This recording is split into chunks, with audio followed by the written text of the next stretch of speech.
Buenas tardes, el Señor les bendiga. ¿Cómo están? Miren, estoy luchando, ¿no? Me decía la vez pasada, no, te pasaste, pastor, 1 hora y pico. ¿Cómo lo van llevando? ¿Bien? Uno, bueno, vos te puedes quedar, el resto se puede ir saliendo. No, no, y encima, algunos de ustedes que filman un poquito desde allá, ¿no? Se ven las cabezas, las nucas de los que están ahí sentados, y digo, ahí tranquilamente me pueden sacar el cuero. Y a veces están como, no sé si están diciendo, qué buena la palabra, o que no termina más. O sea, lo disfrutan, ¿no? Es la palabra del Señor y amerita que nos pongamos, eh, ah, tomemos el tiempo para estudiar todo esto que estamos viendo, porque Mateo 24, que es la columna vertebral de las profecías, dice que de repente estaban todos presumiendo del templo y la hermosura del templo, y le dicen, Señor, mira el templo. Y él les dijo, todo lo que ven de esto no quedará piedra sobre piedra. O sea, te corta la conversación así del Señor, ¿no? Entonces ahí ellos se interesaron y le preguntaron, Señor, ¿cuándo serán el fin de estas cosas y el fin del mundo? ¿Cuándo sucederá esto? Y el Señor comienza a hablar y comienza a dar señales. Y la primera señal que da no son ni las guerras, ni siquiera la destrucción del templo, ni los terremotos, ni la peste, ni las hambrunas, sino el engaño. Miren que a nadie los engañe. Entonces, en el contexto, nosotros venimos por años, añales, como se dice, ¿no? Enseñando la palabra del Señor. ¿Amén? ¿Le consta esto o le estamos dando verdurita? Estamos dando la palabra del Señor y hoy amerita hacer un poco de apologética, que es uno de los puntos de nuestra declaración de fe de casa de oración, que es desaprobando la doctrina errónea. Y como hay tantas controversias en todo el mundo, en todas las casas de oración en el mundo, gracias a Dios, estamos celebrando una nueva fresca casa de oración en España, gracias a Dios por ellos. Y en todas las iglesias los pastores nos dicen lo mismo. Sobre todo hay un mover allí entre los jóvenes, ¿no? Que están inquietos, que no están. Por eso le pusimos doctrinas, ¿cómo le pusimos al título? Que le quitan el sueño a más de uno. Y algunos están que no saben si son, qué son, ¿no? Pero vamos a ver qué somos, ¿no? Dice la palabra del Señor, abran sus Biblias en el Salmo. Saludamos a todos los amados que están también del otro lado. ¿Están allí? ¿Hay alguien? 1, 5. Bien. Saludamos a los hermanos que están del otro lado. El Señor les bendiga. Después algunos lo ven en diferido. Algunos hermanos amigos también. Les saludamos. Vamos a ir al Salmo 119, versículo 160. Comenzamos con esta palabra que dice la suma, precisamente, de tu palabra es verdad. ¿Cuánto dicen amén? O sea, no hay duda de eso. La suma de tu palabra es verdad y eterno es todo juicio de tu justicia. Bendito sea el Señor. Gracias a Dios por su palabra. Amén. Juicio. Juicio deriva del término hebreo que significa juzgar.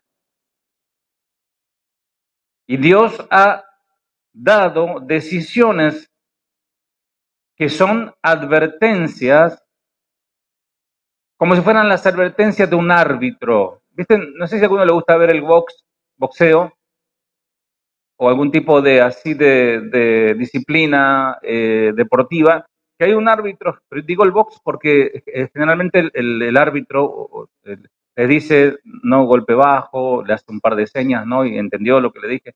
Entonces, son esas advertencias de un árbitro o las normas legales de un juez.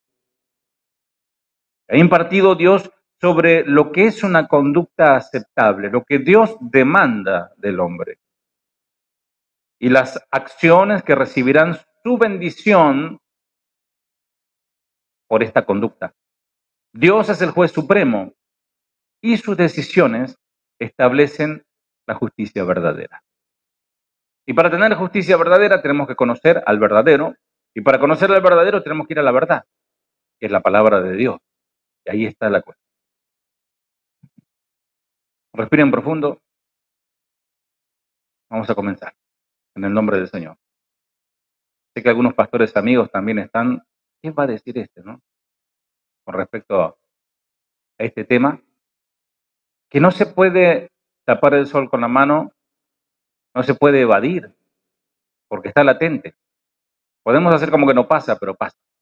Entonces, a la luz de la palabra del Señor y también analizando las doctrinas, como venimos ya, creo que 2 o 3 enseñanzas, hablando sobre diferentes doctrinas, vamos a hablar sobre la doctrina que quita el sueño a más de uno. Ya no estamos hablando de doctrinas que sabemos que son bien heréticas, como la doctrina de la prosperidad, o la doctrina del dominionismo, o la doctrina de la superfe, o esto o aquello, ¿no? Ya estamos hablando de doctrinas que aparentemente son sana doctrina, son muy, muy buena palabra, y muy buenos maestros, de los cuales, amados, yo me saco el sombrero. Son hombres maestros, hombres de Dios, pero que tienen ciertos puntos doctrinales de las cuales yo, como pastor de casa de oración, no comparto. Entonces, ahí se genera un cortocircuito cuando hay hermanos que sí comparten. Entonces, por ahí el pastor predica. Hay hola, hola. Ahí hay un delay ahí. Bueno, digo, me está hablando el Señor, que vos. Hay un cortocircuito, ¿por qué?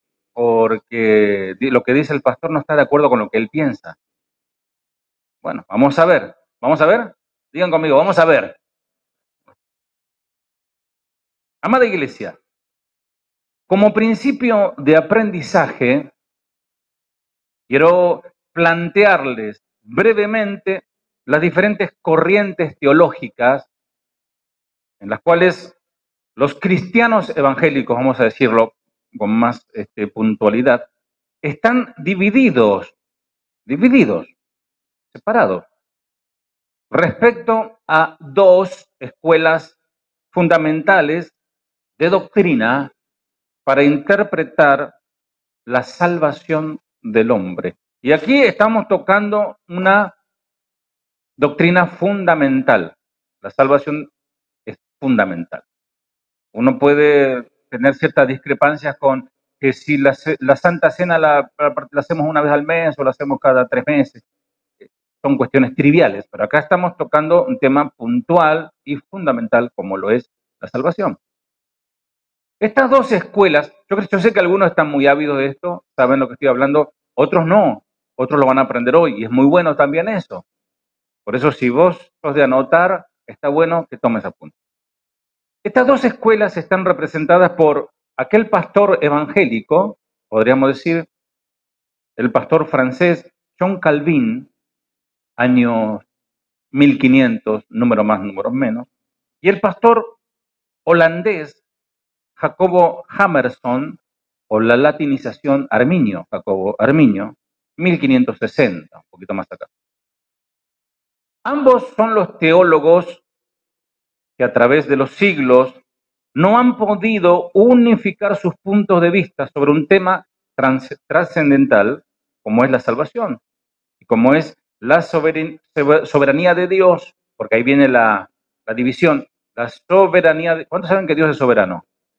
No hay duda, vieron que ustedes conocen las escrituras y Dios es soberano, obviamente. Pero el otro tema en cuestión que trajo división es el libre albedrío. ¿Cuántos tienen libre albedrío? De ahí hay menos amén, porque se quedaron con las dudas, en serio. ¿Ustedes vinieron aquí porque lo obligó a alguien o fue su libertad de elegir de venir? Libre albedrío. Usted cuando está cantando la hermana, está dirigiendo la ministra de adoración, de alabanza, están cantando, usted decide si quiere cantar o no. Usted decide si quiere venir o no. Usted decide si quiere orar o no. Usted decide si quiere escuchar o no. Todo el tiempo es una cuestión de decisión, libre albedrío. El libre albedrío viene de la formación vulgar del vocablo latino arbitrium, hablando de árbitro, que a su vez de arbiter, juez, es decir, libre elección. Uno es el juez de su destino. Uno decide qué es lo que va a hacer a partir de cada momento. También en la época de Jesús, en la época de nuestro Señor, nuestro amado Salvador, Jesucristo, nuestro Dios, hubo dos escuelas de interpretación. También había divisiones, amados, no crean que esto es nuevo. En aquel tiempo de Jesús había divisiones con respecto al Antiguo Testamento. Hubo dos escuelas de interpretación que nunca se pusieron de acuerdo sobre la interpretación de la Torá. Como era, por ejemplo, la escuela de Hillel. Hillel fue un sabio del año 110 al 10 después de Cristo, así. Ahí un poquito antes del Señor y un poquito después del Señor. Fue un eminente rabino y maestro judío, el primer erudito que sistematizó la interpretación de la Torá escrita. Y tenemos otra escuela doctrinal que estaba opuesta diametralmente una con la otra, era la de Shammai. Shammai, año 50 y año 30 después de Cristo, casi que contemporáneo a Jesús. Este Shammai, un maestro, un rabino, fue un erudito judío, conocedor profundamente de las Escrituras, que vivió en el siglo I antes de Cristo, un personaje importante de la principal obra de la literatura rabínica, la Mishnah. Los que son estudiosos e investigan saben que existen comentarios de la Torá y el Tanaj, el Antiguo Testamento desde el hebreo, la Mishnah y otros comentarios. Shammai es casi invariablemente mencionado como junto a Hillel, los dos, que representan las escuelas bíblicas opuestas. Para hacerlo corto la historia, de allí se desprenden de estas dos escuelas de Hillel y Shammai dos sectas, podemos decir, dos sectas judías. Una de ellas son los que conocemos como los fariseos y otros son los saduceos. Y cada uno a Jesús lo venían a confrontar conforme a su pensamiento y a su escuela doctrinal. Y los dos estaban equivocados.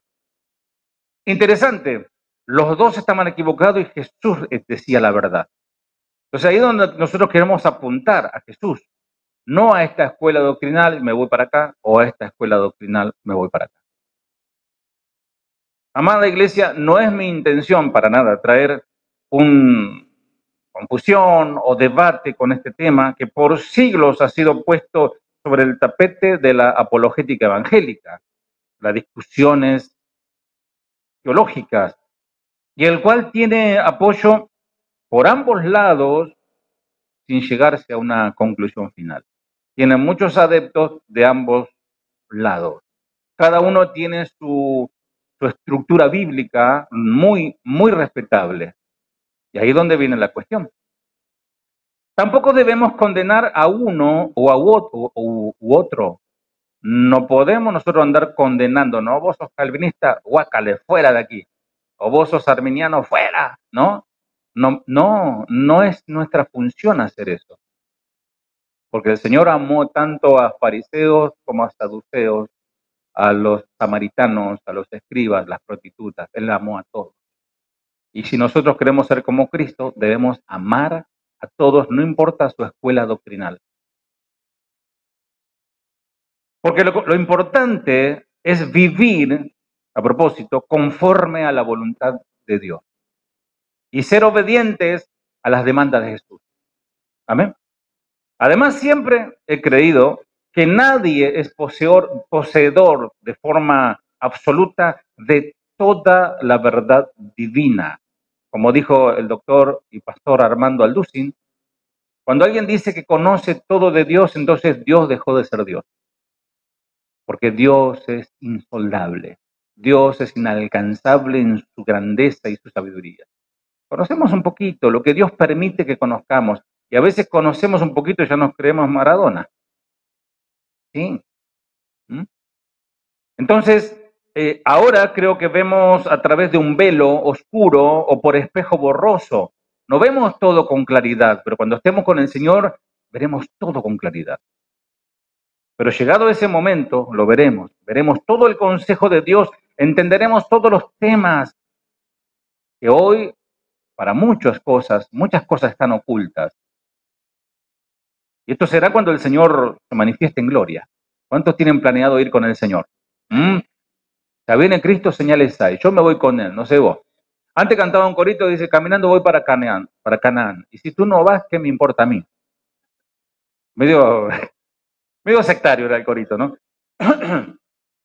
El deber de cada cristiano, amados, es escudriñarlo todo y retener lo bueno. ¿Mm? Por eso cuando alguien escucha a alguno de estos maestros, de los cuales hoy estamos hablando, van a sacar muchas riquezas espirituales, muchas cosas muy valiosas. Pero hay que estar muy despierto en la palabra y fundamentado en la verdad para no confundirse. Porque si usted empieza a seguir a ciertos maestros y empieza a fascinarse por la elocuencia, por la oratoria, porque están preparados para captar la atención y te cuentan cosas muy atrapantes, y te atraparon y ahí te meten toda la doctrina. No es un poquito, es todo. Entonces hay que tener mucho cuidado.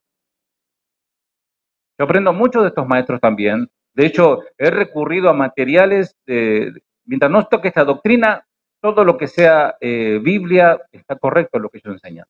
Pero cuando entran en el tema de la salvación y la predestinación, ahí entramos en cortocircuito. No me contesto. Sí. ¿Entienden? Entonces el deber de cada cristiano es escudriñarlo todo, ¿no? Todo, sin fanatismo, sin radicalismo. ¿Mm? Hay personas que descubren algo y se fascinan y hasta se ponen la espada, desenvainan la espada y cortarle la oreja a cualquiera que se oponga a su nuevo descubrimiento teológico. Amados, hoy para ser un teólogo hay que estudiar muchos años, solamente una materia de teología, para decir soy un teólogo en tal tema. Hoy cualquiera son teólogos, amados, y eso no es así de fácil, no es tan sencillo eso. No podemos juzgar a la ligera sin analizar tanto, por ejemplo, la historia del calvinismo. Le doy una tarea, cuando alguien le hable del Calvino, pregúntele, ¿de qué origen era Calvin, John Calvin? No sé, ni siquiera saben eso, que era francés, o que Jacobo Arminio era holandés, por ejemplo. Yo lo tengo que leer porque no me acuerdo. O sea, lo fundamental, para poder hablar un tema, tiene que estudiarlo muy bien. Tienes que saber muy bien la raíz, el fondo, el contexto, y ahí con convencimiento te pones en esa postura. Pero hoy muchos se convierten a esta tendencia porque escucharon a un buen predicador. Así como hay que estudiar sus puntos de vista, cuando, por ejemplo, John Calvin, él estaba argumentando su postura y tratando de adoctrinar a la iglesia. Eran tiempos muy difíciles, una época muy convulsionada por la reforma. Ellos obtenieron libertades que no tenían, pero todo esto, como les dije el domingo pasado, ha traído matanza, literal. Muerte ha traído, guerra, a causa de las dos posturas. Y estamos hablando de la raíz, como les dije, la médula doctrinal de muchas congregaciones cristianas, no menor porque estamos tocando el tema de la salvación, no es un tema menor. Y veremos que entre las enseñanzas de John Calvin y Jacobo Arminio hay dos puntos de vista completamente opuestos en lo que denominamos los 5 puntos vitales de sus enseñanzas. Ellos tienen 5 puntos que son su base, digamos, doctrinal. De ahí se desprenden toda su pensamientos, toda su idea con respecto a esta doctrina. El arminianismo resalta el libre albedrío humano. Recién decíamos que estamos de acuerdo con eso, ¿no? El libre albedrío. Cada uno es libre de escoger, de elegir. Y fue propuesto como una modificación a la fe reformada o calvinismo, el cual expresa lo contrario. Es decir, Jacobo Arminio, que nació muchos años después que Calvino, le contesta, le contrarresta su doctrina. Y ahí es donde se armó la cuestión. Y vamos a ver brevemente, obviamente, no voy a estar 3 horas aquí, darle así tranquilo. Vamos a ver brevemente los siguientes 5 puntos que en su forma moderna se definen así. Son 5 puntos. Si ustedes no lo sabían, lo pueden anotar para ya tenerlo. Después no me pregunten, después de la reunión. Punto de vista arminiano frente a las enseñanzas del calvinismo. Vale mencionar, amada iglesia, que este debate lleva 500 o casi 500 años de discusión. Y no lo vamos a resolver en un cafecito cuando termine la reunión. Porque después se acerca, ¿no? Pero pastor, yo pienso. No. Bueno, usted piense lo que quiera. Yo quiero pensar lo que Cristo piensa. Quiero decir lo que dice Cristo. No lo que dijo un reformador, lo que dijo el otro pastor. Entonces, pero como hoy nosotros, y usando un poco la ironía, que no puedo dejar de usarla, somos los genios de la teología que, conectados por vía intravenosa directamente al cerebro con YouTube, pretendemos resolver en 5 minutos, y peor aún, muchos reformados o deformados, no sé cuál es, se involucran en peleas y discusiones. No sé si por ahí en el chat de YouTube algunos salen. No, pero bueno, yo le estoy hablando a mi iglesia. Amén. Está ahí, está acá la iglesia. A ver que escuchen los hermanos. Amén o no. Bien. Entonces, se involucran en peleas, discusiones, insultos, descalificaciones, desprecios y divisiones, sobre todo en las redes sociales. Porque ahí, viste, desde la comodidad del escritorio o del sofá con una tablet, somos todos valientes, ¿no? Y si perdemos el argumento o si vemos que nos quedamos sin argumento, lo mandamos al infierno. Y que te caigan todas las maldiciones, hijo del diablo, pum, pum, ¿no? Y lo bloqueamos. Y ya está, ganamos. Una victoria más. Y algunos peor, algunos llegan hasta abandonar la iglesia y la comunión con los hermanos por sostener una postura doctrinal. Tristemente nosotros lo hemos vivido eso también.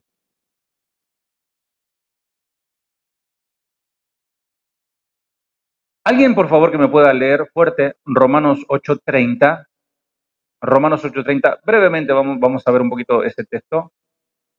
Esto da para mucho, amado.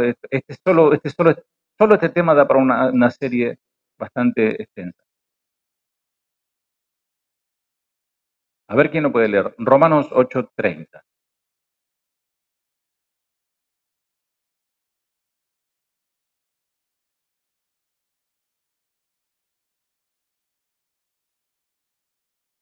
Bueno, ahí donde se plantea un enorme problema con esa palabrita, predestinó.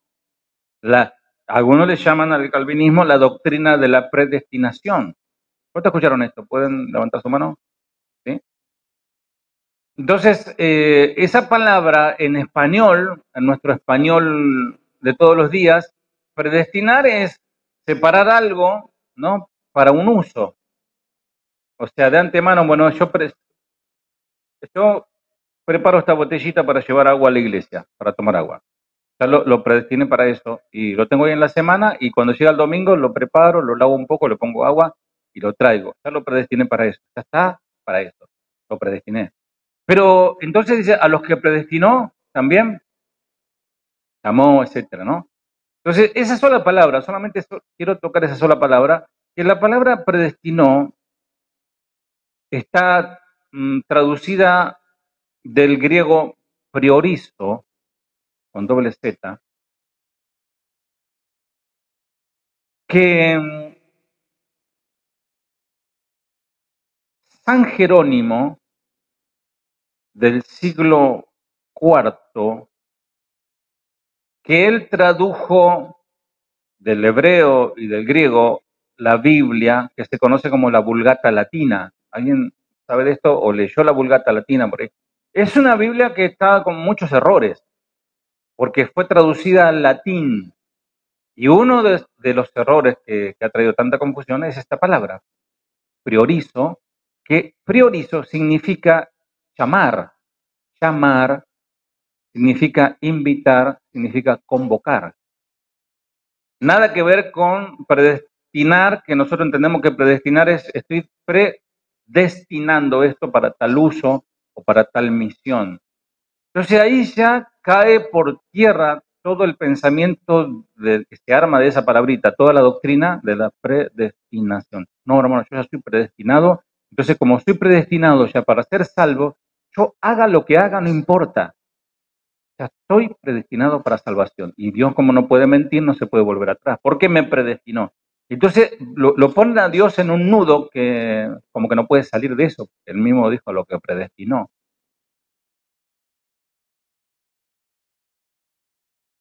Vamos a ver los puntos.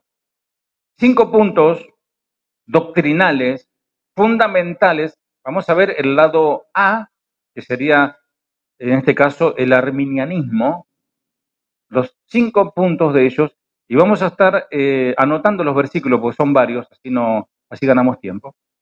El primer punto de la doctrina arminianista, que es, si querés, y ojo con lo que van a escuchar, no me malinterpreten, nosotros estamos más inclinados hacia este lado del arminianismo, del libre albedrío. Lo que pasa es que el arminianismo exagera el libre albedrío diciendo que colaboramos con Dios para la salvación. No, eso ya no. Primero, la depravación parcial. Depravación parcial. Y si vos lo analizás, es correcto. La depravación parcial es el libre albedrío.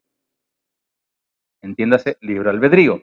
Dice, anótalo, Santiago 4:8, lo leo aquí y escúchalo. Dice, acercaos a Dios y Él se acercará a vosotros. Pecadores, limpiad las manos y vosotros los de doble ánimo, purificad vuestros corazones. Aquí, si tomamos la postura, ya vamos a ver, si tomamos la postura calvinista, dice, no, que Dios toma uno y deja al otro, ¿no? Y deja al otro.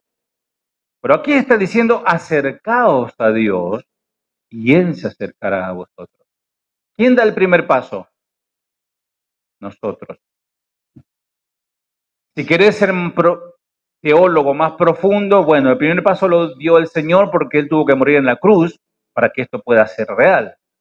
Porque si Él no moría en la cruz, si Él no daba el primer paso, ¿no? Si el Padre no los acerca a mí, no pueden venir, eso significa que el Padre envió al Hijo. Este sería el primer paso, ¿no? Pero el primer paso en este caso es acercaos. Para acercarse yo me tengo que acercar. No Dios se va a acercar a mí si yo no me acerco a Él.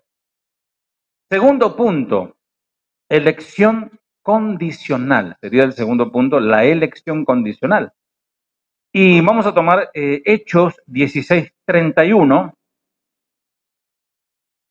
Y ellos dijeron, cree en el Señor Jesucristo y serás salvo tú y tu casa. Amén. Entonces, ¿es condicional o no es condicional? Muy bien. ¿Por qué es lo que hay que hacer para alcanzar la salvación? Creer. Hay una condición, tienes que creer. Si no, todos serían salvos con solo escuchar y sin creer. No, hay que creer. Bueno, obviamente que el creer conlleva una vida cristiana, conlleva obedecer y todo lo demás. Pero ahí vemos la elección condicional. Sí, Dios te ama, sí, quiere salvarte, sí. Pero si tú no crees, si tú lo rechazas, te perderás. Ahora, si tú crees, te salvarás. Elección condicional. Tercer punto de los 5 puntos del arminianismo. Expiación universal para todos. ¿Están de acuerdo o no? Amén. Claro, porque de tal manera amó Dios a quién, a unos pocos, al mundo, a todos. Entonces es universal su expiación. Cuarto, gracia resistible. ¿Están de acuerdo o no? No, dicen por ahí. ¿Alguno? ¿Quién da más? ¿Se puede resistir la gracia de Dios? ¿Qué más? Sí se puede resistir.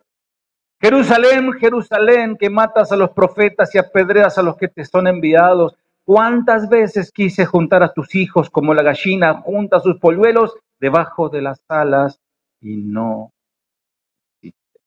resististe a mi amor? Anótalo. Amós, capítulo 4, 6 al 13, dice, mas no os volvisteis a mí. 5 veces dice eso el Señor. Hice esto por ustedes, le di el agua, le di la lluvia, le di el alimento, y no quisisteis volver a mí. 5 veces dice Amós 4, 6 al 13. ¿Se puede resistir la gracia del Señor? Sí que se puede. De hecho, usted si quiere rechaza este mensaje ahora mismo. Se puede resistir. Y quinto, la seguridad condicional. Y otra vez le pregunto, ¿están de acuerdo o no? Es que seguridad condicional. Estoy seguro, pero mi seguridad está condicionada, porque si no sería de la otra rama. Estoy seguro, salvo siempre salvo, nadie me mueve. Vamos a ver.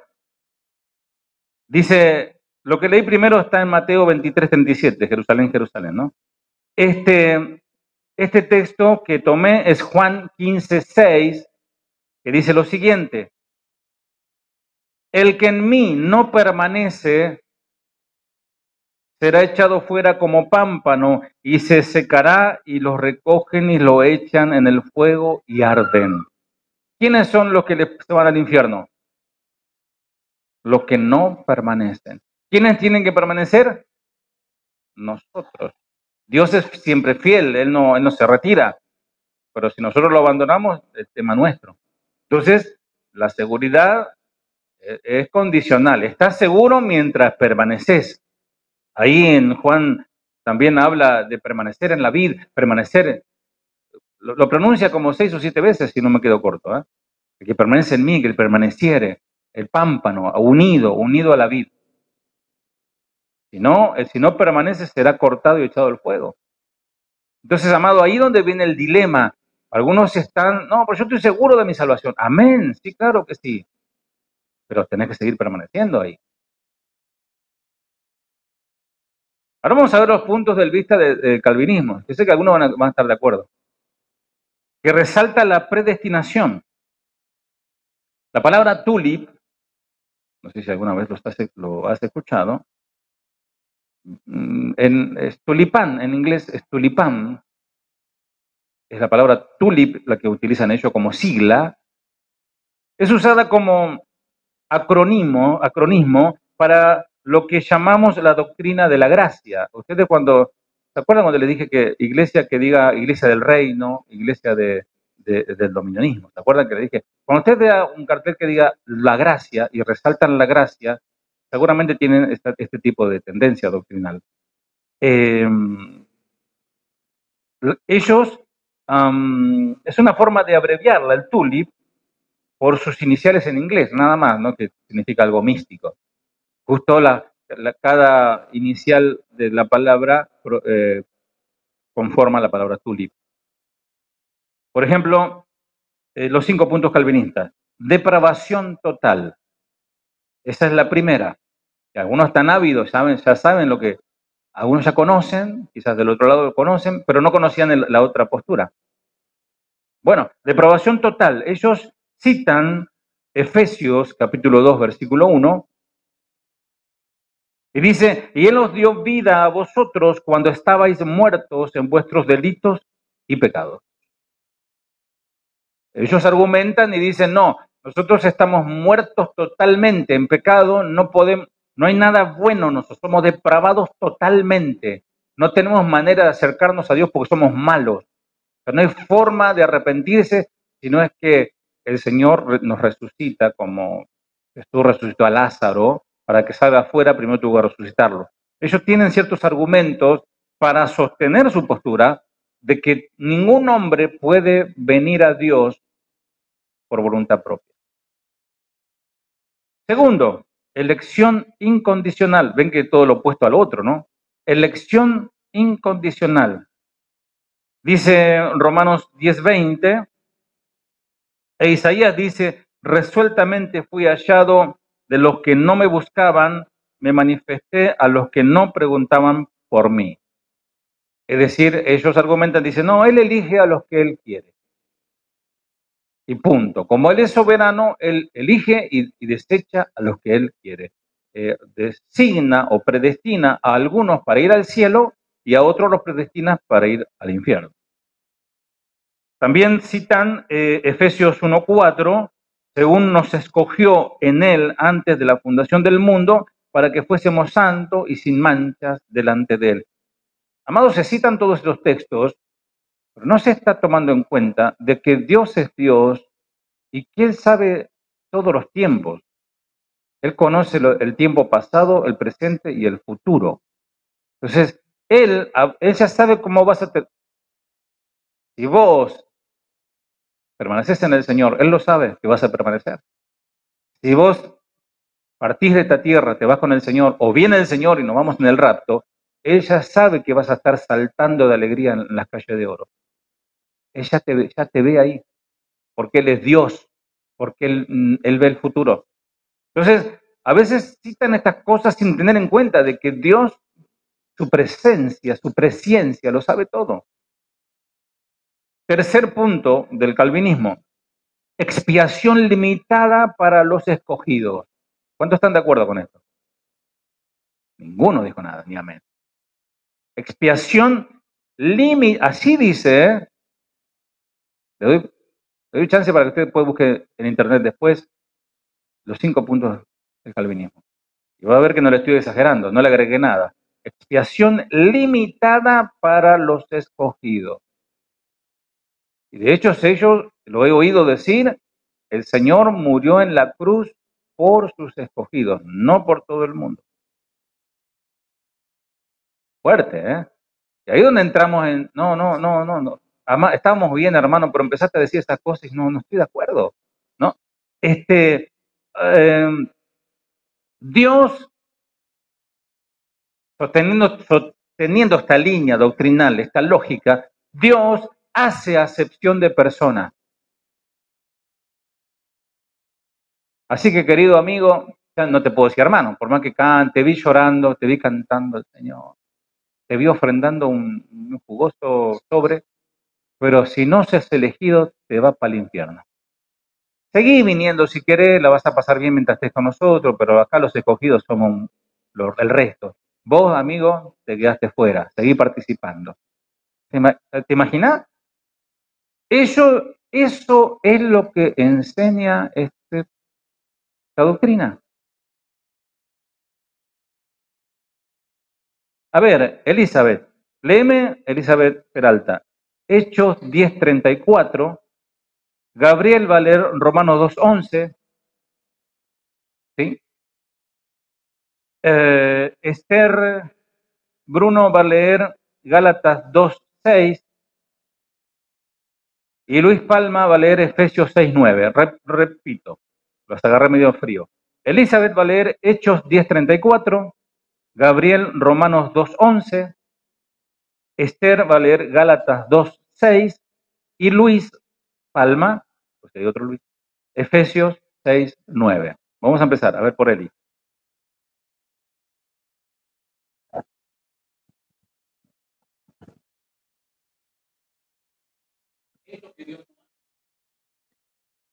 A ver, Gabriel, Romanos 2:11.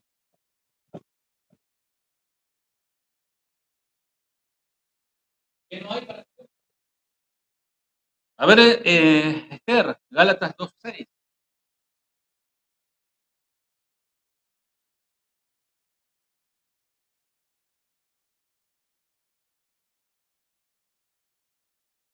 ¿Qué es lo que no hace de Dios? A ver, Luis, Efesios 6:9.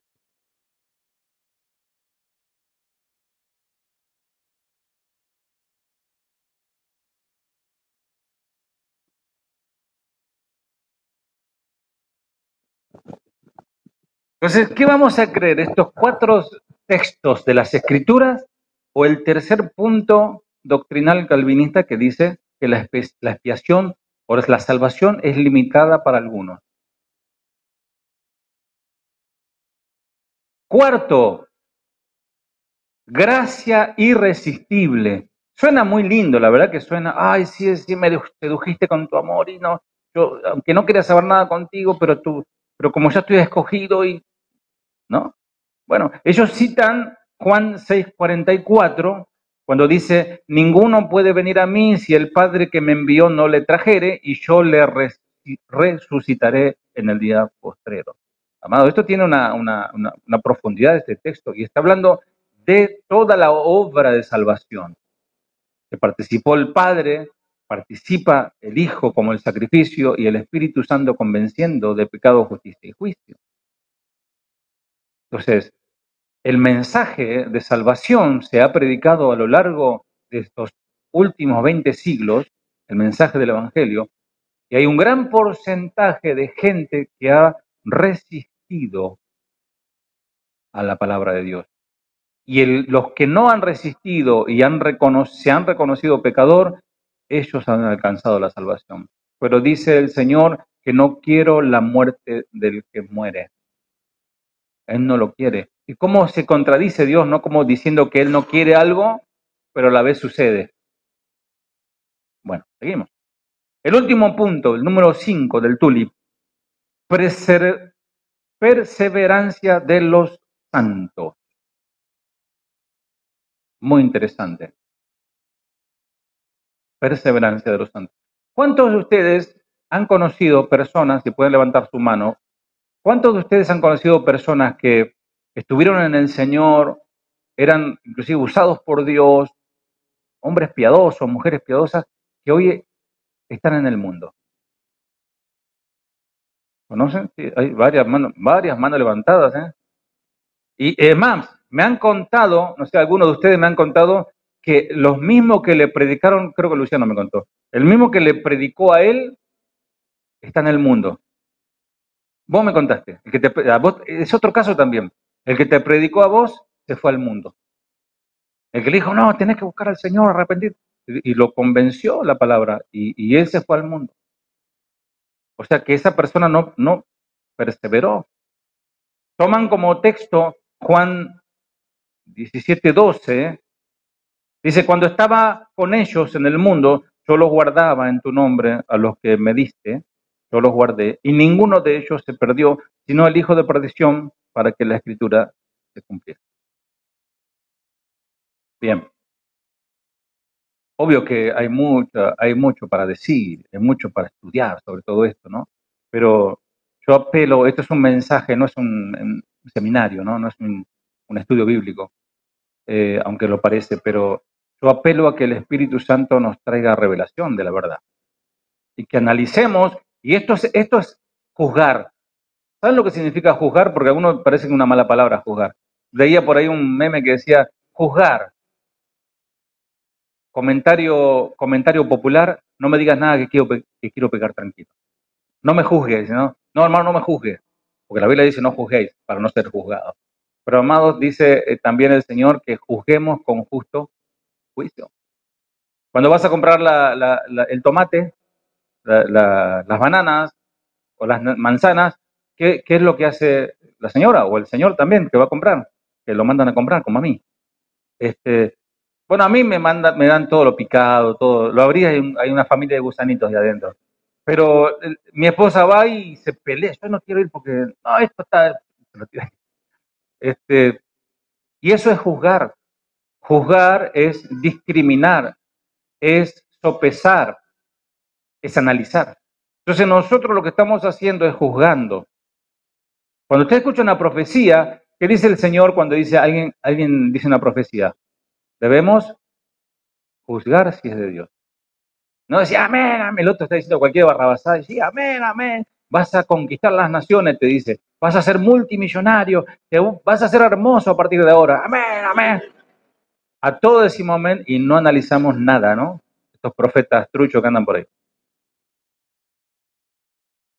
Juan Calvino adoptó la idea de San Agustín de Hipona, no sé si ustedes han leído sobre él, si pueden leerlo, es muy interesante la historia, es un hermano, fue un hermano, con la diferencia que él es de los años 300 después de Cristo.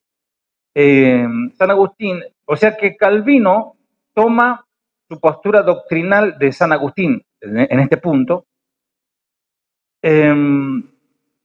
y Agustín aprendió del filósofo griego Platón.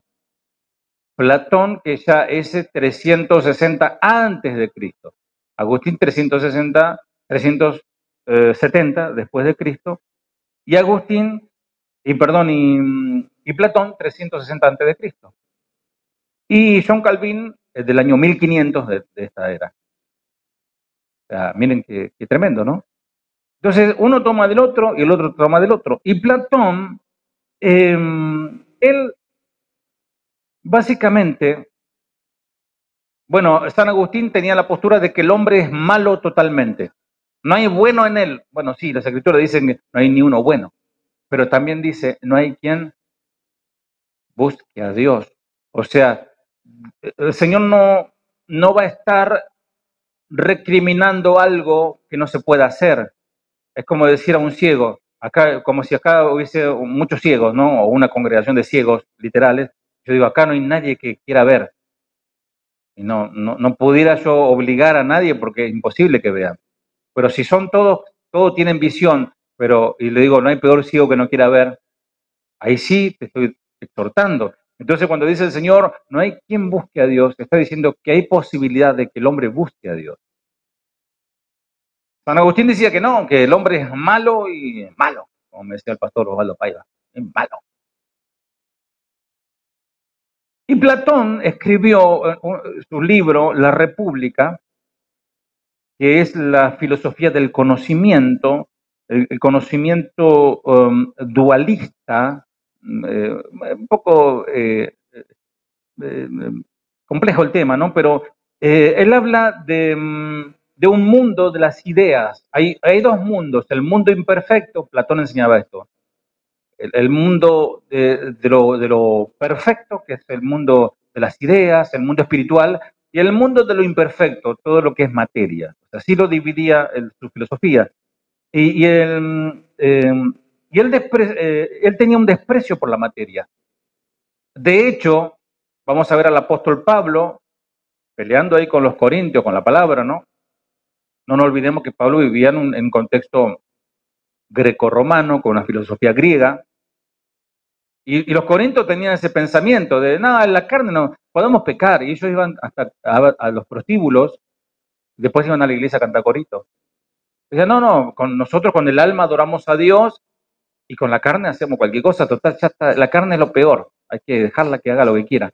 Entonces, ¿qué le dice el Señor? Le dice, perseveraremos en el pecado para que la gracia abunde. De ninguna manera. Entonces ahí los frena. Y ahí, bueno. Entonces, como era una idea platónica, el concepto, y tomé el apunte de esto porque es interesante, el platonismo cristianizado decía que ya las almas preexistían con Cristo y un bebé, y cuando nacía un bebé, Dios hacía descender esa alma sobre ese bebé, porque ya existía antes. Sí, yo sé que me vas a citar los textos de que antes de la fundación del mundo, pero eso habla de otra cosa. Cuando el ser físico muere, el ser está predestinado a ser lo que siempre fue, perfecto. Y este pensamiento influenció a San Agustín, 300 después de Cristo, y a John Calvin, año 1500 después de Cristo. Es mucho más profundo esto, pero lo que habla, está diciendo que el ser que ya es bueno va a ser bueno siempre, pues ya está predestinado así. Y el ser que es malo, un alma que baja en un bebé, un alma mala que baja en un bebé malo, es malo. Entonces, de ahí eso se cristianizó y de ahí se toma los textos de la predestinación y dice, bueno, la verdad, tristemente, y toman texto como Romano, que dice que Dios creó vasos para deshonra y vasos para honra, etcétera, ¿no? Una ensalada. Pero, amados, vamos a seguir viendo. Algunos son calvinistas de 5 puntos, otros solo aceptan 4 puntos del tulip. Ni siquiera entre ellos hay consenso. Entre ellos mismos se pelean. Jacobo Arminio siguió la idea de Pelagio, un monje británico de los años 400 después de Cristo, y a su vez algunos de los reformadores continuaron con sus ideas filosóficas.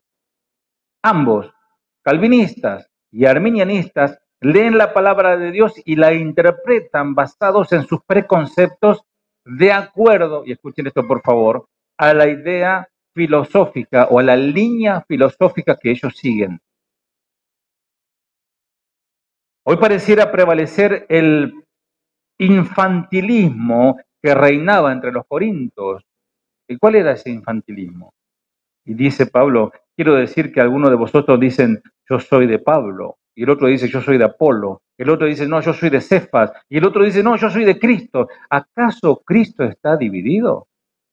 ¿Qué dice la iglesia? No. Primera de Corintios 1:12. Hoy se es calvinista o arminiano, dejando de lado la sana doctrina. El arminianismo toma mucho, y esto lo pueden anotar, ustedes pueden buscar en internet, del molinismo, que fue un maestro también, que enseñaba que el hombre coopera con la salvación de su alma. Y eso es un error doctrinal o una herejía, si querés. Seguir una postura calvinista o arminiana es dejar la sana doctrina de lado para seguir filosofías y pensamientos de hombres, porque estos grandes hombres que después, hoy, siglo XXI, muchos siguen abrazando las doctrinas, su fundamento ya no es la Biblia, sino que es la filosofía griega. Así que podemos decir, ni John, ni Jacobo, sino Cristo. En estos últimos años se ha desatado en la Convención Bautista del Sur, porque todo surge en Estados Unidos, un gran debate por un documento firmado por teólogos y líderes de esta convención, en el cual describen cuál es la posición tradicional del entendimiento bautista sobre el plan de salvación de Dios. Y este documento ha sido ampliamente criticado por calvinistas y arminianos. ¿Por qué? Bueno, el documento intenta afirmar que la posición ahí descrita es la posición tradicional en cuanto a la soteriología. Soteriología es una palabra del griego soteria, que significa salvación. Dentro de la Convención Bautista del Sur, específicamente entre los no calvinistas, quienes según ellos son inmensamente más en cantidad que su contraparte. Ellos dicen que está dividida la cuestión, pero ellos son más. Sin embargo, amados, y lo que quiero leer es este documento, dice lo siguiente. Los calvinistas se enojaron con esta declaración allí en la Iglesia Bautista del Sur, cuna del calvinismo.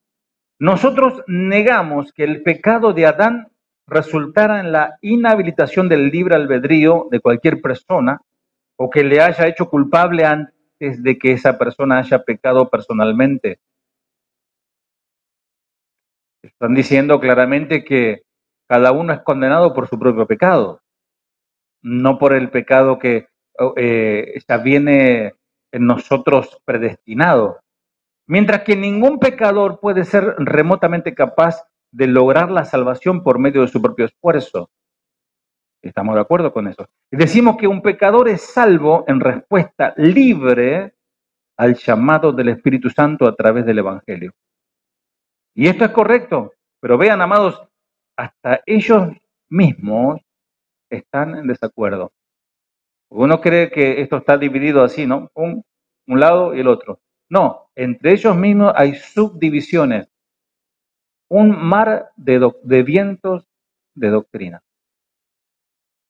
Y que de ahí hay muchos maestros que hoy predican por YouTube, por Instagram, por todos los medios, captando a mucha gente que ama al Señor, que quiere conocer la palabra y son seducidos por estos puntos doctrinales. Y amados, digo esto y no es para despreciar a nuestros hermanos. Queda claro, ¿no? No es para despreciar a nuestros hermanos. Esto es para enseñar la verdad a la iglesia, Casa de Oración Banfield. No es el propósito buscar la confrontación. Si hablamos lo que dijo Cristo, hablamos verdad. Yo sé que esto suena crítico y lo es, porque estamos criticando. Y criticar también significa discernir. Y yo sé que en mi iglesia amada, aquí, hay hermanos que aman al Señor y son fieles porque están aquí, pero tienen ciertas preguntas y son válidas las preguntas. Pero me preocupa cuando alguien decide irse de la iglesia porque no está de acuerdo con cierta postura doctrinal. Y abrazando esto que estamos diciendo, el tulip. Entonces, cuando escuchan que nosotros predicamos que debemos quitarnos de nosotros, hacer morir en nosotros todo lo pecaminoso, cuando tenemos que renunciar, cuando tenemos que arrepentirnos, les molesta porque dicen, no, si yo ya soy salvo, ¿por qué me estás todo el tiempo exhortando? Pero es la palabra de Dios. No puedo arrancar esas hojas y solamente dejar los textos que te convienen a vos. ¿Se entiende, iglesia? Gracias al Señor. Es crítico, y lo es. Ellos no tienen, también podemos decir, ¿no? Que ellos no tienen pelos en la lengua para decir que todos los pentecostales irán al infierno. Sí, ellos lo dicen así, abiertamente. Todos los carismáticos están perdidos si no vienen a nuestra postura. Ellos dicen eso. Si no lo sabían, ellos lo dicen. Pero nosotros no vamos a hacer lo mismo, no vamos a atacarlos a ellos, vamos a orar por ellos. En un artículo titulado el teólogo calvinista, el norteamericano Richard Phillips, escribió: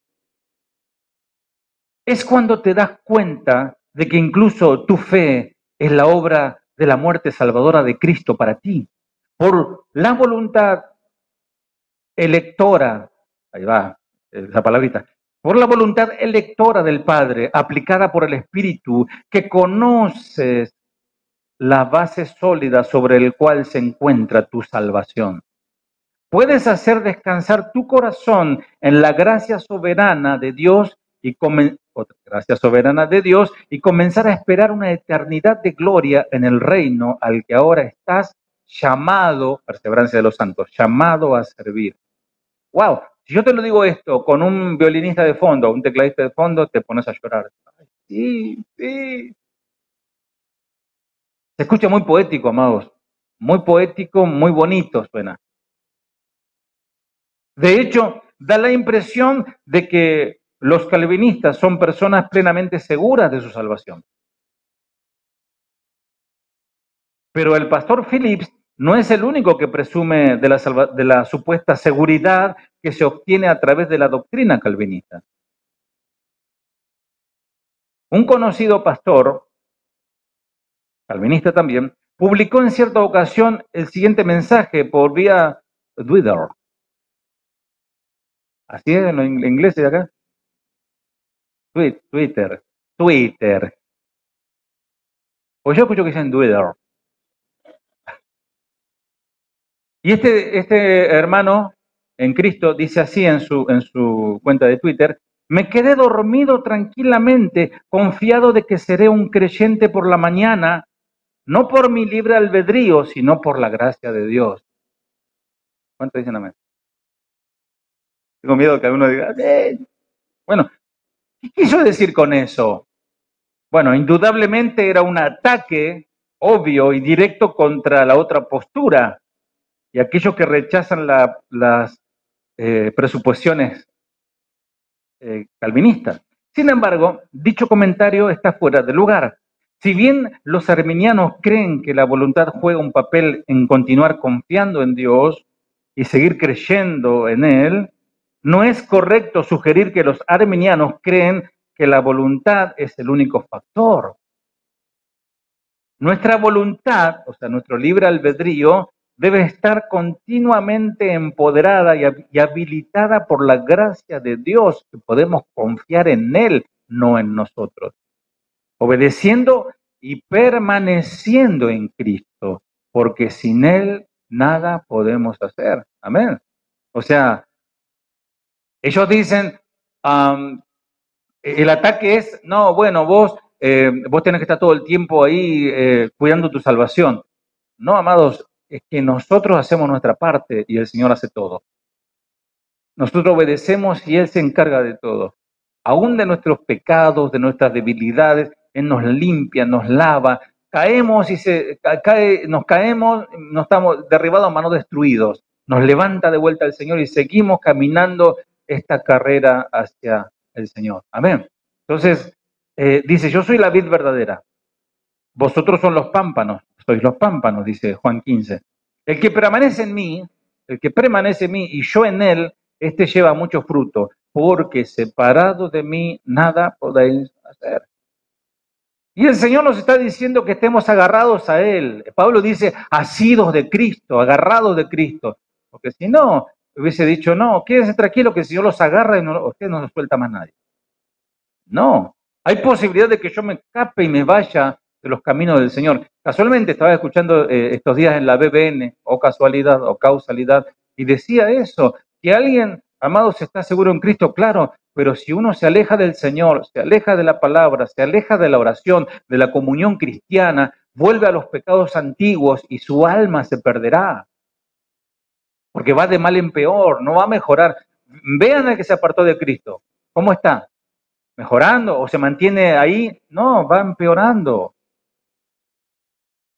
Afortunadamente, Dios nos ha provisto de todo lo que necesitamos para continuar confiando en Él y fortalecer nuestra fe para que no tropecemos. Por lo cual, hermanos, dice 2 de Pedro 1:10, por lo cual, hermanos, tanto más procurad estar firmes. Hacer firme, vuestra vocación y elección, porque haciendo estas cosas, no caeréis jamás, porque de esa manera, dice el versículo 11, os será otorgada amplia y generosa entrada en el reino eterno de nuestro Señor y Salvador Jesucristo. Trabajo, haciendo, habla de hacer. Pedro, amado, lo que quería acá hacer era despertar a los creyentes, a quienes los falsos maestros, a propósito, ¿no? Porque si lees el contexto, los falsos maestros habían adormecido con sus mentiras, y esto decían que debido a que la salvación no se basa en las buenas obras, o en las buenas acciones, los cristianos pueden vivir a su antojo. Porque la salvación es por fe, entonces no importa si haces mal o bien, listo, ya estás salvo. Pero Pedro dice, si amas al Señor, tu arduo trabajo, escucha, lo comprobará. Si amas al Señor, tu ardua resistencia a las tentaciones lo comprobará.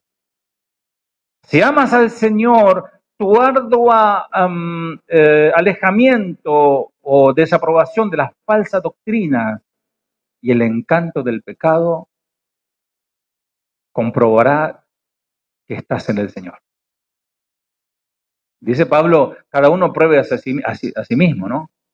Y beba así del pan, y beba de la copa y coma del pan. Pero también dice, pruébense si tienen el Espíritu de Cristo en ustedes. Pruébense. Vean su comportamiento. Ustedes mismos saben, tienen una camarita acá, ¿no? Y tienen un procesador. ustedes se dan cuenta si van bien o si van mal. Pero también es cierto, amados, que podemos resistir la gracia de Dios, como les dije. ¿Mm? Esa gracia que nos da poder para creer y perseverar hasta el fin. Claro que sí. Podemos que perseverar hasta el fin será salvo. Pero por eso estamos comiendo todo. ¿Cuántos se cansaron de comer? ¿Cuántos se cansaron de beber agua? Lo dije la vez pasada, ¿no? El agua tiene el mismo, no tiene gusto a nada, transparente, no te dice nada, pero la necesitas porque es vital. Además, los jóvenes, los felicito, dejaron la Coca-Cola y la 7-Up, meta agua. Está bueno. No se cansan del agua, porque es vital. Amados, así nosotros necesitamos el agua de la palabra del Señor. Y esa agua nos mantiene vivos, nos mantiene despiertos, nos mantiene perseverando y creyendo en Él. La fe viene por el oír y el oír la palabra de Dios. Si bien no podemos llegar a creer ni perseverar en la fe, a menos que Dios nos dé el poder. No nos olvidemos que el Espíritu Santo mora en nosotros. No entristezcáis al Espíritu Santo de Dios, no contristéis al Espíritu. Esta postura doctrinal reformada, también se la conoce como iglesia reformada, parece ver este hecho como una especie de razón para la inseguridad, como que los que no creemos a ver, se me fue el punto, en la perseverancia de los santos, ellos dicen que nosotros nos sentimos inseguros de nuestra salvación. Ellos están seguros, nosotros somos los inseguros. Y nada que ver.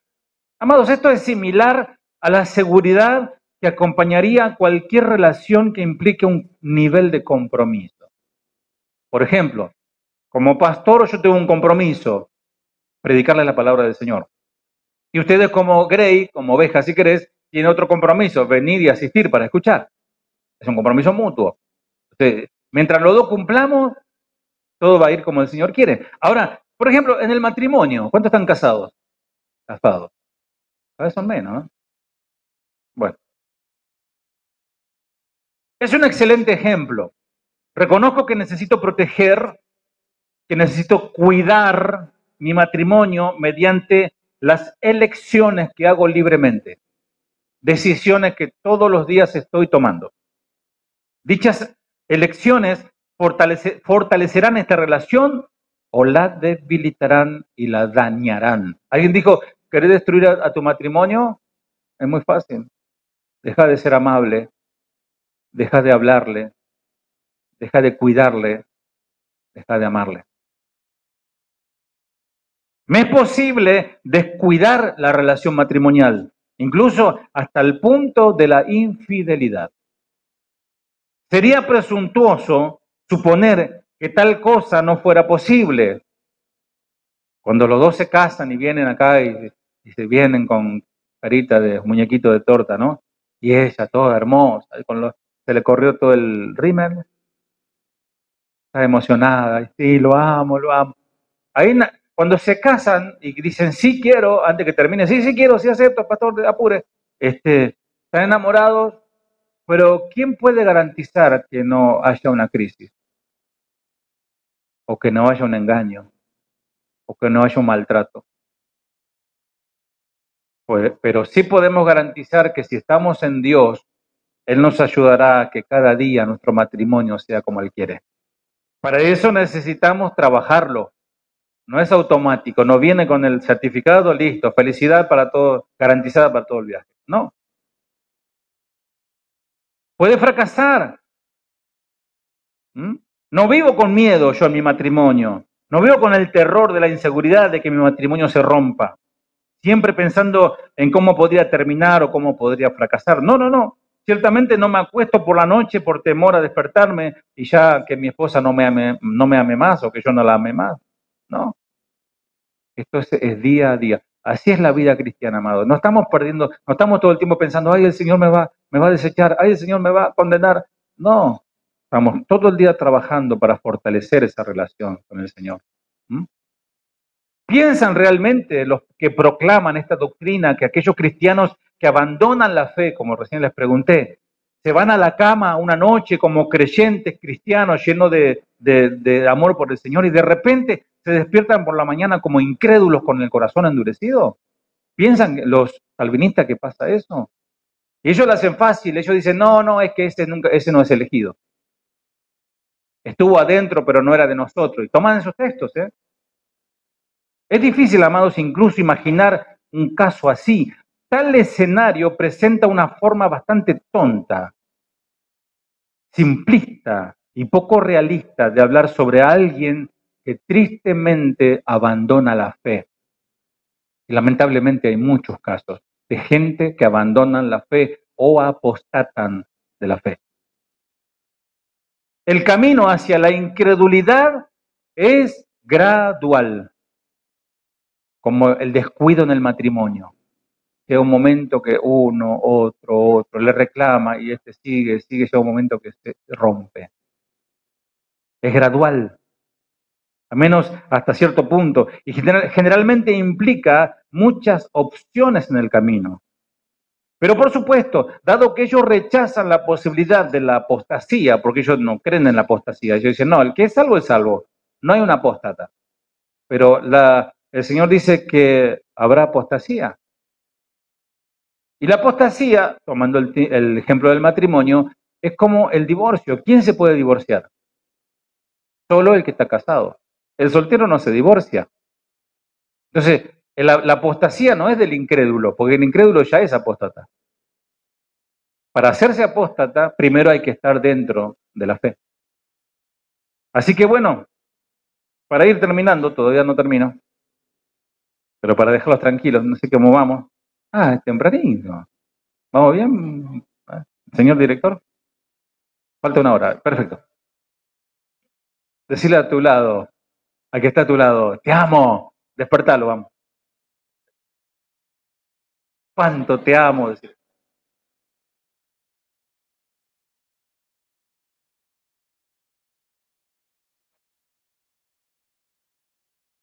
Veamos las contradicciones en esto, porque obviamente genera contradicciones.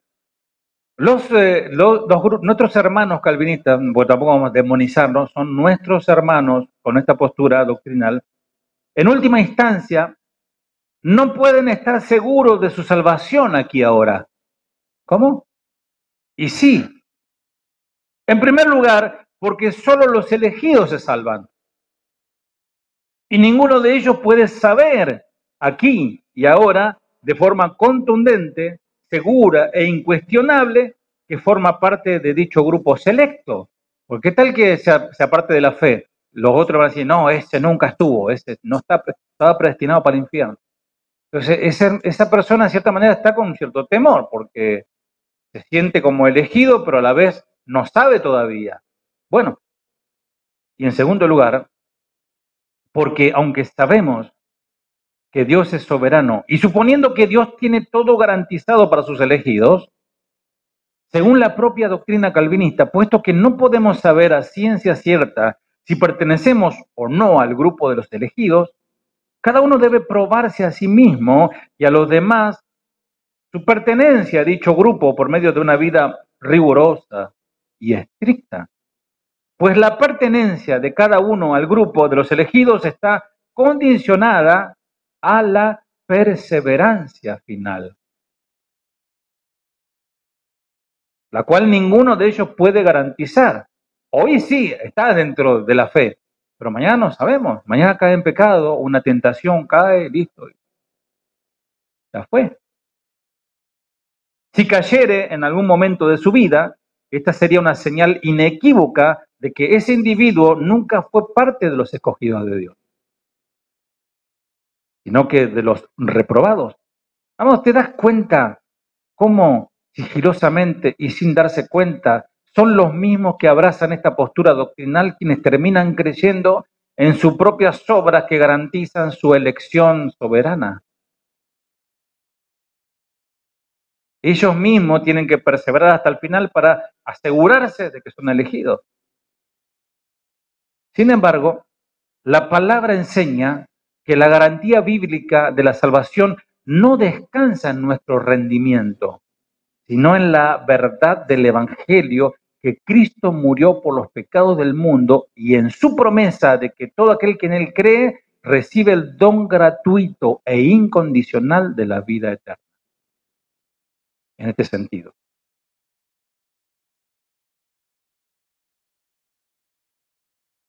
La garantía que les da esta doctrina está en que Dios le ha predestinado a la vida eterna como uno de los elegidos. Pero, como ya se hizo evidente, este punto de vista tiene serios problemas.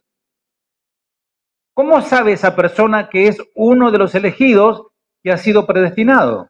¿Cómo lo sabe? ¿Y cómo puede estar seguro de que su rendimiento será lo suficientemente bueno para poder llegar hasta la meta? ¿Cómo lo sabe? Su rendimiento juega una gran parte en ayudarle a saber si está o no en este grupo selecto de los predestinados. Y esto, amados, ha llevado históricamente a muchos hermanos de esta postura, como los puritanos ingleses de otra época, a caer en cierto tipo de vida legalista y carente de gracia y paz. Amados, terminan siendo prisioneros de su propia doctrina.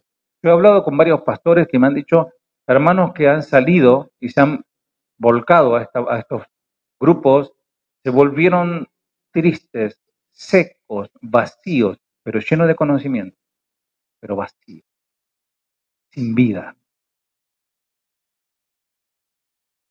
Y la perfección es buscada a toda costa y la rigurosidad moral y asfixiante se vuelve la norma de cada día. Olvidando también otra verdad, de Cristo os desligasteis, lo que por la ley os justificáis, de la gracia habéis caído. Claro, ¿qué está diciendo? Estos, cuando le dice a los Gálatas, capítulo 5, que ellos fueron fascinados por otro evangelio, por el evangelio de las obras, por el evangelio de Cristo más el legalismo judío, ¿no? Que tenían que circuncidarse y todo eso. Entonces dice, ustedes se desligaron de Cristo para abrazar la ley y cayeron de la gracia por eso.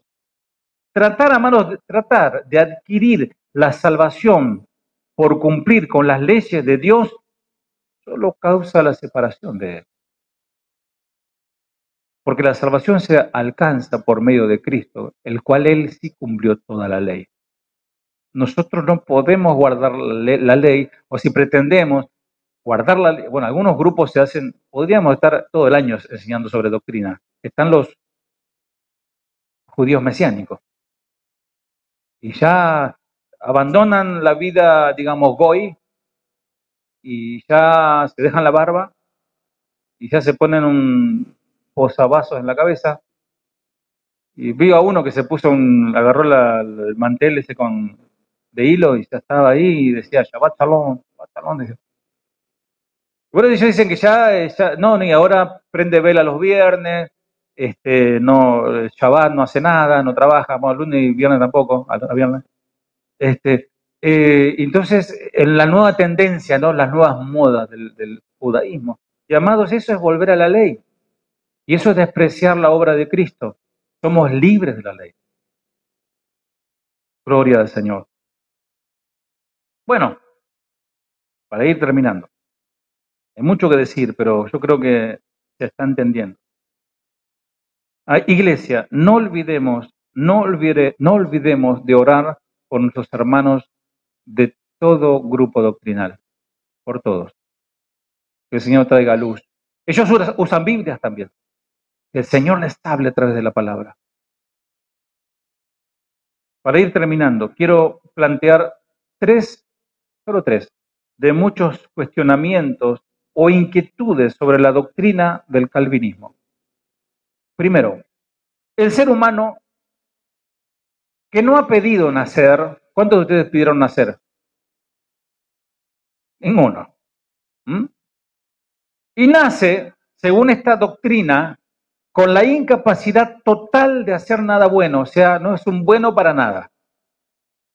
Ni siquiera tiene la capacidad de ir a Jesús para que lo salve, porque nace con esta depravación corrupta total y entonces ya nace con la condena en su cabeza de ir al infierno. O sea, esa persona no tiene nada bueno, no tiene manera de él buscar a Dios. Ahora, Dios en su soberanía, o sea, siguiendo la lógica de esta doctrina, ¿no? Decide, él ya lo tiene en su libro, no salvar a esa persona, no la salva. Decide condenarlo a una eternidad en el infierno separado de él. La pregunta que surge es, ¿de qué manera puede ser justo esto? La persona no eligió nacer, nace, no tiene la capacidad de buscar a Dios. Dios, como es elección soberana, él elige, a él no lo eligió, vive la vida como cualquier animalito, se muere y de repente se despierta ardiendo en la llama del infierno, va al juicio y le dice, no, tú estabas. ¿Es justo esto? ¿Les parece a ustedes?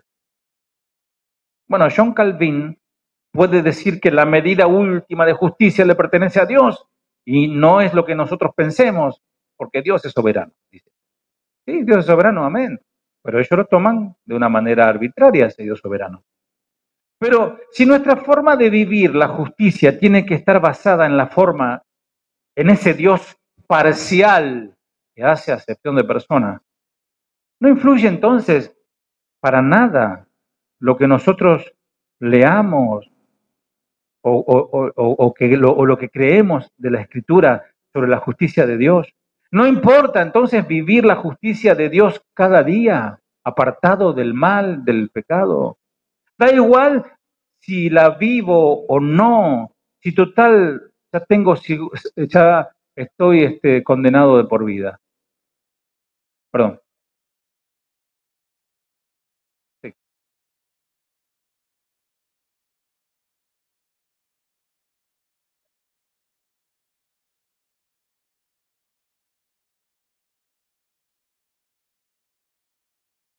Según la línea doctrinal esta, sí. Entonces, claro, ¿de qué manera hay justicia en esto? Si yo vivo en santidad y no estoy predestinado y voy al infierno, donde hay justicia. Si yo hago lo que yo quiero, pero estoy predestinado y voy al cielo, tampoco hay justicia. Si yo estoy, perdón, vamos a continuar. Si yo estoy deprimido y me pego un tiro en la cabeza, pero estoy predestinado, me voy al cielo, ¿quién puede entender eso? Si un bebé que no ha sido predestinado se muere, va al infierno, ¿cómo explico eso? Todo esto abraza esta doctrina. Yo sé que hay muchas preguntas, mis amados, pero ante estas preguntas, muchos teólogos reformados argumentan que Dios es justo, porque es precisamente lo que decía Gabriel, está dando a cada uno lo que se merece. Es decir, esa persona merece el infierno por sus propios pecados, porque sus pecados fueron de su propia voluntad. Ahí sí tiene libre albedrío, pero no tiene libre albedrío para elegir a Dios o para buscar a Dios, según la lógica de esta doctrina. Pero si se fundamenta que todo esto es la soberanía de Dios, de manera que todo está decretado por Dios, pregunto, ¿quién le dio la voluntad de pecar a este hombre? Porque si él nació así, pecador, y ellos dan a entender que Dios hizo pecar a Adán. Peor aún, ellos dicen que Dios mismo creó el pecado. Y va más allá, o sea, por eso nos vamos metiendo en un berenjenal difícil de salir. Entonces, esta manera de relacionar la soberanía de Dios con Dios decretándolo todo, y por otra parte la responsabilidad del ser humano con sus pecados, libre albedrío, es algo que para los mismos calvinistas contemporáneos es un misterio. Algo que no se puede explicar racionalmente y simplemente tenemos que aceptarlo. En este punto me detengo un poquito. Esto que estoy diciendo, lo estoy diciendo yo. Tenemos que aceptar que Dios es soberano, ¿no? Pero también tenemos que aceptar que Dios nos dio libre albedrío. Ahí es donde nos equilibramos. Porque si yo tomo uno solo, me voy a una postura doctrinal. Si tomo el otro, me voy al otro. Entonces pienso, de pronto me parece, ¿no sería mejor aceptar que la doctrina de la predestinación o la elección incondicional en sí es un misterio, como lo es la Trinidad, por ejemplo? Es un misterio. Y no enseñarlo como una doctrina clave, fundamental en sus denominaciones. Entonces eso atrapa, y Satanás utiliza eso, porque así como el Señor le dijo a los griegos, ustedes aman la sabiduría, les gusta escuchar. A Pablo dice, vamos a escucharlo, a ver qué dice, vamos a escucharlo, este palabrero, a ver si tiene algo interesante. O sea, le gustaba escuchar cosas nuevas y nada más, cero obediencia. Ya que es imposible relacionar racionalmente la soberanía de Dios y la responsabilidad del ser humano desde el punto de vista calvinista. Para ellos es imposible unir, es como dos polos opuestos, no lo pueden unir. Segunda cuestión que me hago de pregunta.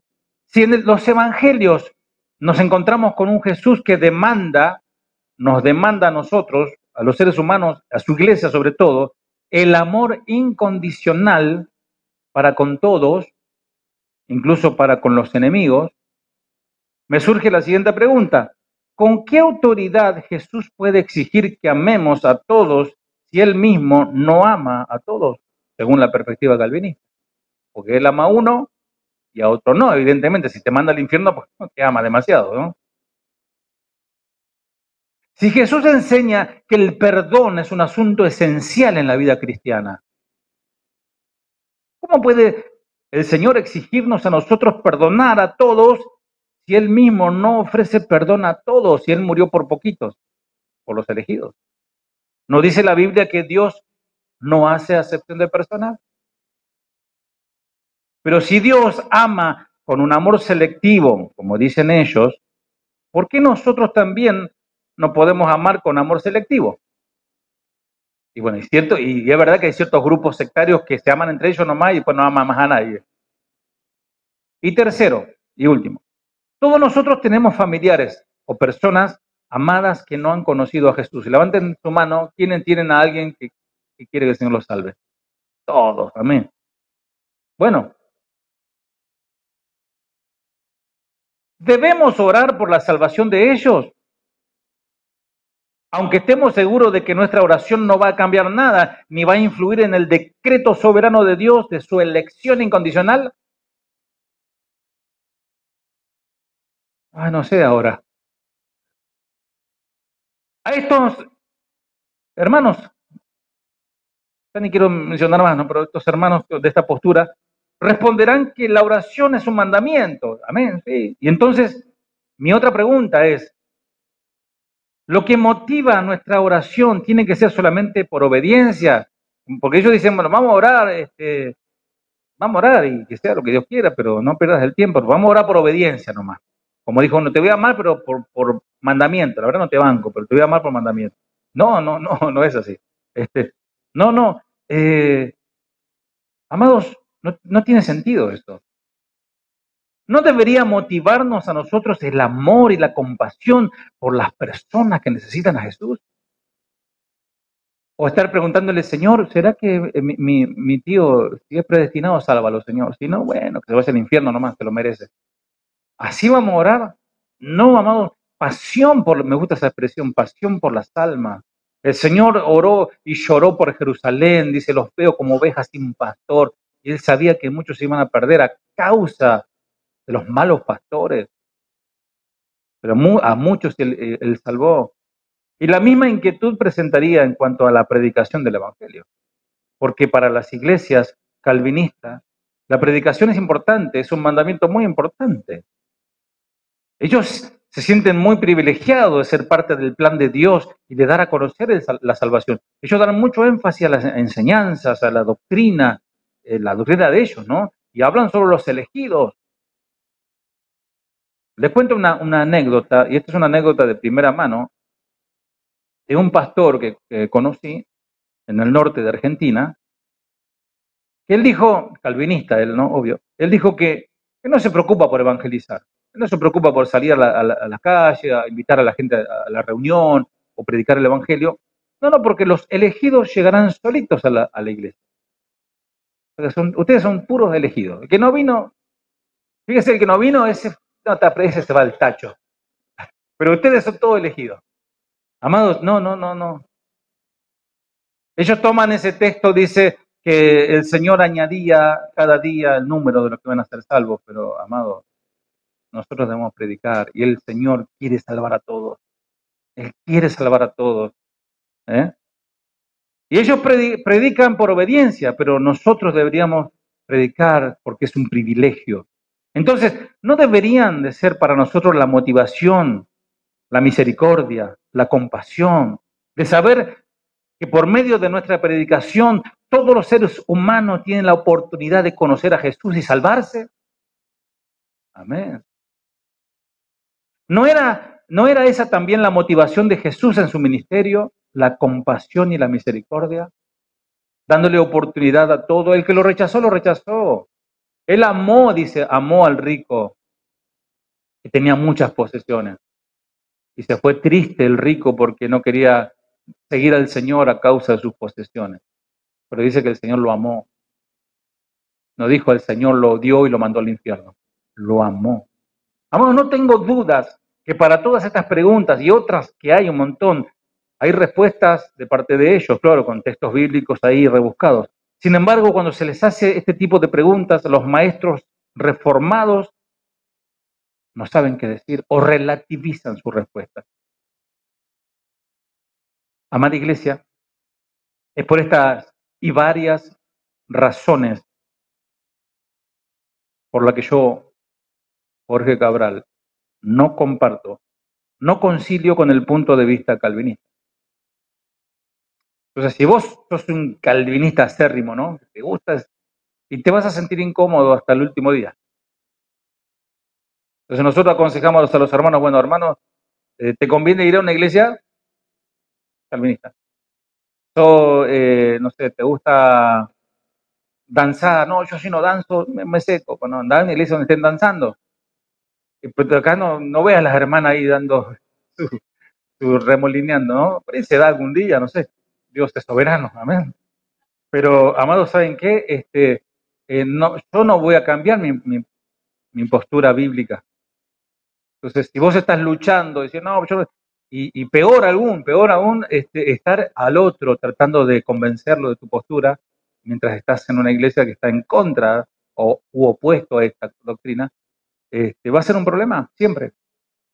Entonces yo ruego al Señor que el Señor abra tu entendimiento, hable a tu corazón y veas no solamente esta enseñanza, porque quizás esta enseñanza va a traer comentarios, sino lo que venimos enseñando hace 25 años.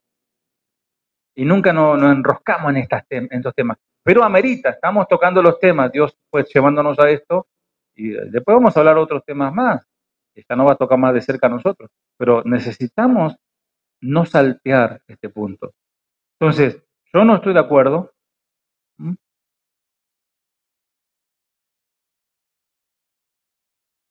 Entonces, ¿qué pasa entonces si ellos exhiben textos para respaldar sus posturas, sus puntos doctrinales? Porque eso me lo vas a decir. No, pero acá dice. ¿Sí? Reitero, la postura opuesta también exhiben sus textos.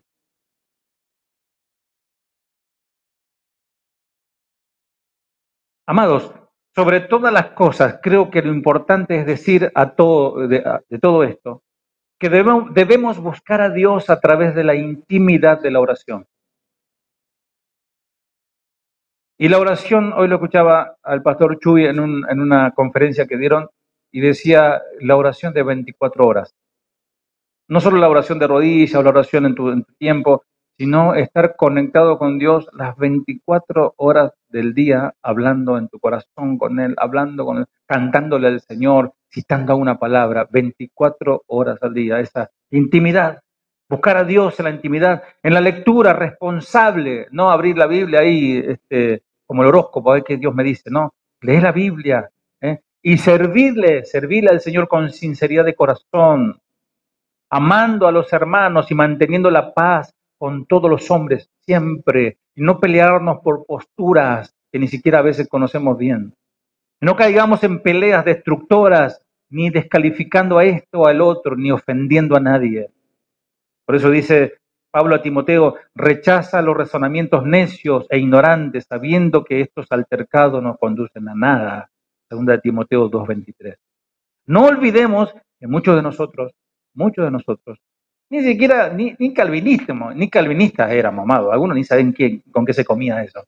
No éramos nada. Muchos éramos profanos, satanistas, algunos era medio brujo, andaba ahí prendiendo velas negras, pagano, idólatra, despreciable.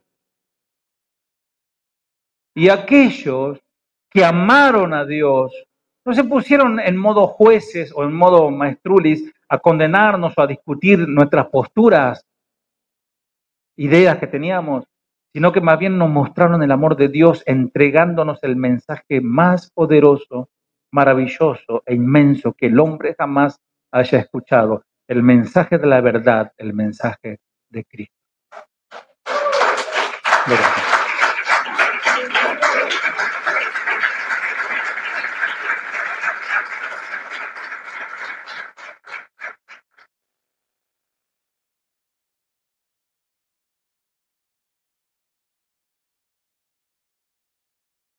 A ver, ¿cómo andan en astronomía o en ciencia? A ver cómo andan en ciencia. ¿Qué es la luz? ¿Ondas o partículas? Onda, dice esta escuela. Partícula, dice por ahí. ¿Quién más? Siempre Sarmiento, ¿eh? Sarmiento, los dos. Es la luz, las dos cosas. Esto lo dijo Albert Einstein respondiendo a la disputa de escuela en aquel tiempo, doctrinal, científica. Uno decían que la luz son ondas, y ahí estaban investigando para ellos, no sé, ganar el premio Nobel, ¿no? Los primeros que descubrieron esto. Y el otro decían que eran partículas. Fue una revolución para las escuelas de ciencia que estaban en disputa sobre estas dos posturas. Para ellos, Einstein, 1905, hizo lo que mejor sabía hacer: romper con ideas largamente establecidas y aceptadas y diciendo, en realidad, son las dos cosas. ¿Nunca escuchaste ese? Las dos cosas. Las dos cosas. La soberanía de Dios y el libre albedrío. No se puede explicar. Pero Dios apela a nuestra decisión. Sería muy fácil decir, bueno, Él ya me predestinó o no me predestinó, no, yo no puedo seguir al Señor, intento pero no puedo, se ve que no estoy predestinado. Termino con esto.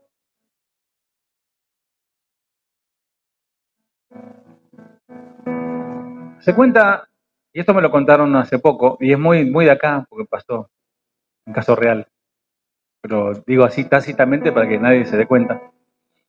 Se cuenta que una persona contrató a un chofer de confianza para enviar un regalo a otra persona. Por ejemplo, Derlis me contrata a mí, yo tengo mi auto, para llevarle un regalo a Damián.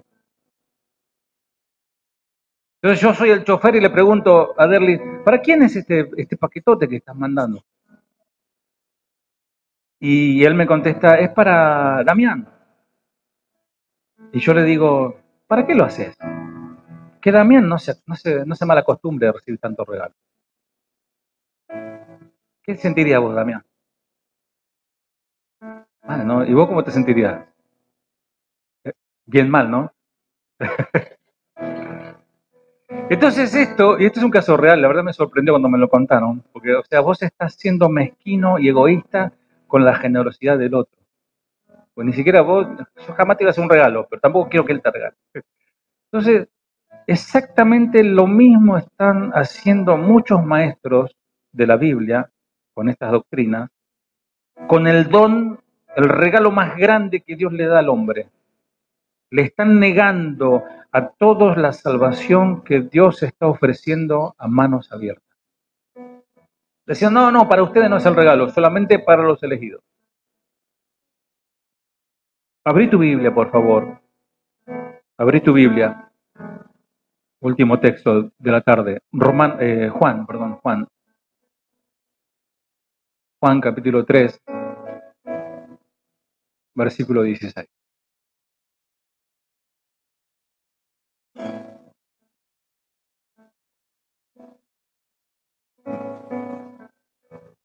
Porque de tal manera amó Dios al mundo, que ha dado a su Hijo unigénito, para que todo aquel que en Él cree no se pierda, mas tenga vida eterna. Y ahí no descubrí América, por ahí por internet vi un análisis que hicieron de este texto y me fascinó. Porque, la primera palabra que aparece porque es el texto más short, es el texto más grande. Porque es el mayor motivo. Dios hizo esto porque. La mayor intensidad, de tal manera, entiéndanlo así, de tal manera, una emoción muy grande, una intensidad, una acción muy grande. Muy grande. ¿Viste cuando algo te gusta, cómo le pones intensidad? Cuando te interesa, cómo le pones ganas, ¿no? Bueno, dice, de tal manera amó, el mayor mandamiento, el del amor. Dios, el mayor ser, el grande, el único más grande de todos, al mundo. El mayor objetivo a todos, a todo el mundo, sin excepción, que ha dado el mayor de los regalos, el mayor don, a su Hijo unigénito, el más grande de los sacrificios. Imagínate que Dios, como si al tipo Abraham, te dijera, dame a tu hijo en sacrificio. Al que más amas, al primero. ¿Qué sentí, no? El corazón se te aprieta. El regalo más grande que Dios hizo es entregar a su propio hijo. Para que todo, el mayor alcance, no una elección parcial o pequeña. Aquel que en él cree, la mayor condición, la condición de Dios. Él hizo todo eso, pero la condición es que vos con libre albedrío creas. Porque el que no cree, dice versículos más adelante, ya es condenado. No se pierda la mayor y la más grande de la condenación y el sufrimiento, el infierno. Mas tenga la mayor de la conquista allí en el Monte Calvario. Vida eterna, la mayor de las esperanzas. Este versículo, amados, es la declaración del amor de Dios por nosotros, por todo el mundo. Y su deseo de que todas las personas tengan la vida eterna. Yo creo en ese Dios de amor, tan ancho su amor, tan profundo. Antes cantábamos un corito cuando éramos chicos, ¿no? Tan alto, tan extenso que no lo puedo alcanzar. ¿Cómo me vas a decir que Dios solamente ama un poquito, un grupito pequeño? El versículo se refiere al sacrificio del Señor, el Hijo unigénito de Dios en la cruz, que para pagar los pecados tuyo, mío y de toda la humanidad. Al creer en Jesucristo y en su sacrificio, las personas pueden recibir el perdón de sus pecados y la vida eterna. Esa es la verdad. En un sentido más amplio, este versículo es un recordatorio, Juan 3:16, para los cristianos de la gran extensión del amor de Dios y su deseo de salvación para todas las personas. Dios ha hecho una oferta de salvación gratuita para todos los que creen en Jesús. Es una oportunidad de tener una relación personal con Él, conocerle a Él y recibir la vida eterna. Es una invitación de aceptar el amor y la oferta de salvación de Dios al creer en Jesucristo, en su sacrificio como el único medio para la salvación. Él es el único medio. Arrepentirte de tus pecados y confía en Él para vida eterna.